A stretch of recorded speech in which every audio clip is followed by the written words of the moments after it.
Bill గేట్స్తో మంత్రుల interaction. Bill gates పలు అంశాలపై మంత్రులను ప్రశ్నించి వారి అభిప్రాయాలను తెలుసుకున్నారు. హైదరాబాద్లో మైక్రోసాఫ్ట్ సెంటర్ ఏర్పాటు చేయాలనే ఆలోచనకు కారణం ఏంటని మంత్రి పయ్యావుల కేశవ్ అడగ్గా దీనికి బిల్ గేట్స్ ఆసక్తికర సమాధానం చెప్పారు. నాడు చంద్రబాబు నాయుడు ఐటీని ప్రమోట్ చేయడం వల్ల టెక్ నిపుణులు చాలా మంది హైదరాబాద్ నుండి వచ్చేవారన్నారు. అదే సమయంలో చంద్రబాబు మైక్రోసాఫ్ట్ కార్యాలయాన్ని హైదరాబాద్ లో ఏర్పాటు చేయాలనే ప్రతిపాదనను తన ముందు పెట్టారన్నారు. దీనిపై తన వద్ద పనిచేసే వారి అభిప్రాయం కోరితే హైదరాబాద్ లో కేంద్రం ఏర్పాటు చేస్తే తాము వెళ్లడానికి సిద్ధంగా ఉన్నట్టు తెలిపారన్నారు. ఇప్పుడు కూడా భారతదేశంలో మైక్రోసాఫ్ట్ లో పనిచేసే వారిలో చాలా మంది హైదరాబాద్ వారు తెలుగువారే ఉన్నారన్నారు. ఏఐ టెక్నాలజీతో ఆరోగ్య రంగంలో మెరుగైన సేవలు అందించవచ్చని, నాణ్యమైన నిపుణులైన వైద్య సేవలను మారుమూల ప్రాంతాలకు కూడా అందించే అవకాశం ఉంటుందని బిల్ గేట్స్ తెలిపారు.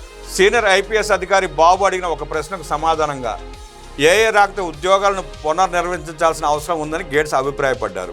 అలాగే ఈ వారం ఢిల్లీలో జరిగే ఏఐ ఇంపాక్ట్ సమ్మిట్లో కూడా ఏఐ వల్ల వచ్చే అవకాశాలు, ఎదురయ్యే సవాళ్ల గురించి ప్రపంచంలోని ఏఐ నిపుణులంతా చర్చిస్తారని గేట్స్ వివరించారు.